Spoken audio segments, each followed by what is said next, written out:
Take a trip, take a trip, take the trip. Do it. Do it. It's hard when when you have a break, and if you have any opportunity to just fly, go on a plane, go somewhere. I know everyone says like, you know, "Yeah, you should travel, you should do this, you should go out more, you should go out more." But every single interview I see with people above the age of like 65, they people ask them, hey Gramps, hey Unc, hey Auntie, what's one thing you wish you did when you were younger?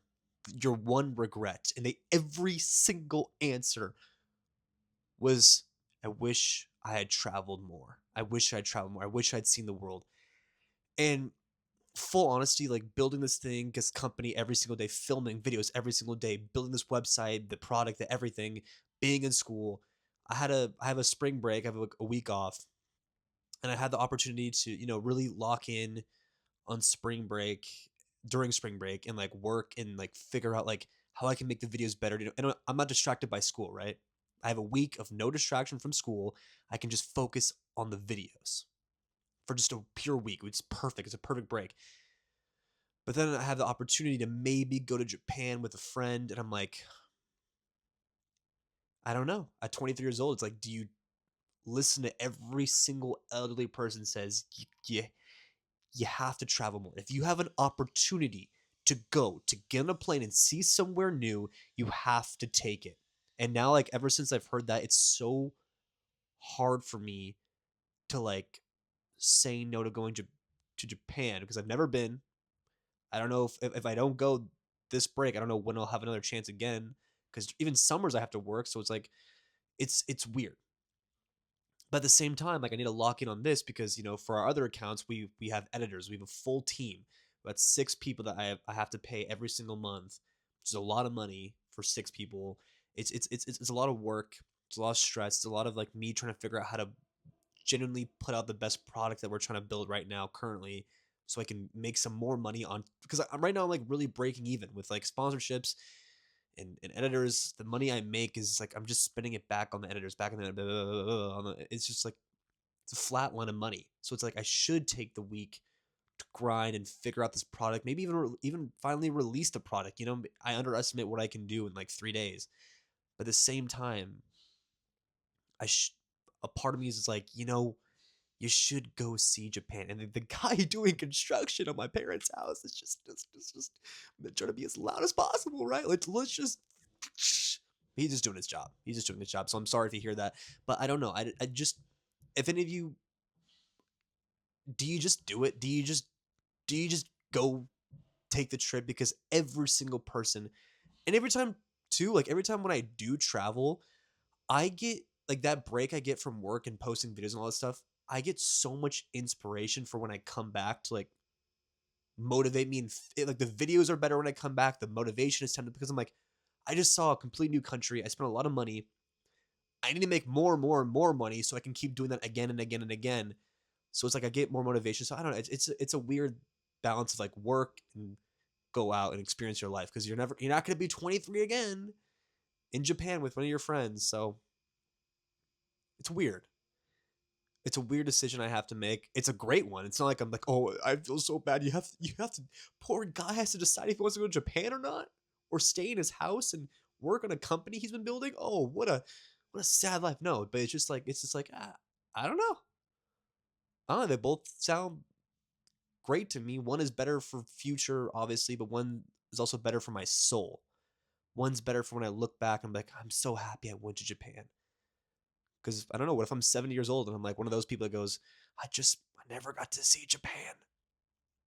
Well, that's really sad. That could be reality. Weird. I might just go. I might go. If you know someone, like I have one friend who I talk to honestly every day, almost every other day, but I know that this guy would slime me out, would sell me to the feds for like 25 bucks. And he's been doing some like pretty sneaky deaky things with just I don't know, just behind my back. And I'm like, hmm. He's so nice to me. Always asks me to hang out, invites me to plan sometimes, but then he'll like talk some ish about me, or make a new plan without me and not tell me. It's weird stuff, and I'm like, if I know a friend who would slime me out for $25, is it do I just cut it off? Do I just be like, hey man, you were a great guy, but there's something wrong? Like, I don't know how to explain it to you, but it's also weird because like if all your friends tell you like, yeah, he's just not a good guy. At some point, I'm trying to get better at like listening to people's advice. When multiple people tell me the same thing about someone, I just oh no, I'm not gonna listen to you guys. He's great, but multiple people keep being like, hey man, watch out for him, watch out, watch out, watch out. He's kind of a slime ball. I'm like, huh. And I think I'm finally starting to realize maybe if a lot of people say the same things but about one person, maybe they're all right. Maybe they're not all wrong. Maybe, you're never too late in a friendship to just say, hey, I think you've been a great guy to me. We've been great pals. But I think it's time that we just don't talk anymore because we don't talk anymore. Yeah, because that can get copyrighted for how good that song was. But this guy just watched me. This guy's working on our house and just watched me do that. He's literally staring at me through the window right now. I'm filming in my weird dark room into a phone. He probably is so confused. But I don't know. Maybe there is times where you just cut off someone and feel no remorse. I guess you really start listening to your friends. If they're all saying the same thing, then there has to be something up. Because if all my friends are very different, but if they all agree on someone or something, then there must be something wrong and they must be right. So maybe I will learn to cut someone off. Nice. As corny as I thought house music was before going to college, I didn't even know what house music. I just thought it was like I thought everything was like EDM and like Skrillex, like. But the after college, after going, you just you. I think every guy who was like in a frat, yeah, me, I was big guy on campus here. But I think you start to realize that house music is like the music that will fix your soul.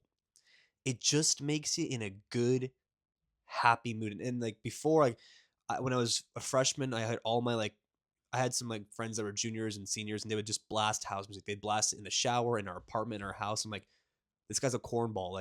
Why are you listening to do do do do do do do like over and over again, just doing this, doing that? I'm like, grown man doing that, grown man flicking his hand to a loud. But I get it. Like now, like before, like I used to hated driving. Like right now, I gotta go drive to Santa Monica, 32-minute drive to go play basketball with my friends, which is awesome, by the way. But I don't want to drive 32 minutes to play basketball. But then I realized I can get in my car, windows down, hot sunny day, and just blast some loud house music. Yeah, sure. We all know Fisher's the basic. We all know. I'm trying to think who else. I mean, like this is the basics. The Fishers, the Chris Lakes, the all the blah blah blah blah. But just good loud tempo house music really isn't corny. It really does put you in a good mood and make you like want to go out and make you want to just like be in the sun. And I was never a guy that wanted to be in the sun. I'm kind of a scary cave guy. Like I love being in my dark room, working on my computer, like the guy behind the screen. But like it made me like want to come out of my shell and be like, yeah, I don't even know if this is really house. It's kind of pop music. I don't even really know what it is. But Waiting for Tonight by J-Lo too.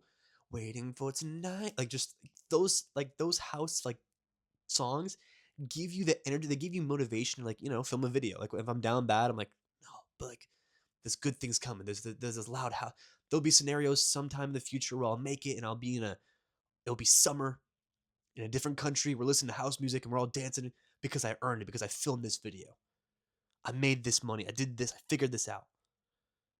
And just house just puts you in like a good. So I'm telling you, if you're in a funk or like you're feeling a little down horrendous sometimes, just try it. Put some house music on. At first, if you haven't tried it before, you'll be like, this is actually terrible. Like this is just annoying. It's like and like, dude, what is wrong with my life? What failed? What did I do wrong? But then you get accustomed to it. You start dancing with friends to it, and then everyone just starts to love it. You just start to make it just makes it happy. Now I'm looking forward to this windows down, all four windows down drive, and I'm gonna blast every house song I know, and I'll be there in a minute. I feel like I have all the energy to just be like, yeah, I can't explain. I cannot believe I'm doing this right now, but I'm just in a good mood because it puts you in a good mood. Just knowing the fact that I'm about to listen to it in 10 minutes puts me in a good mood. Have a great. It's what is it? It's Friday. Well, have a great Friday while listening to house music in the sun. It's awesome.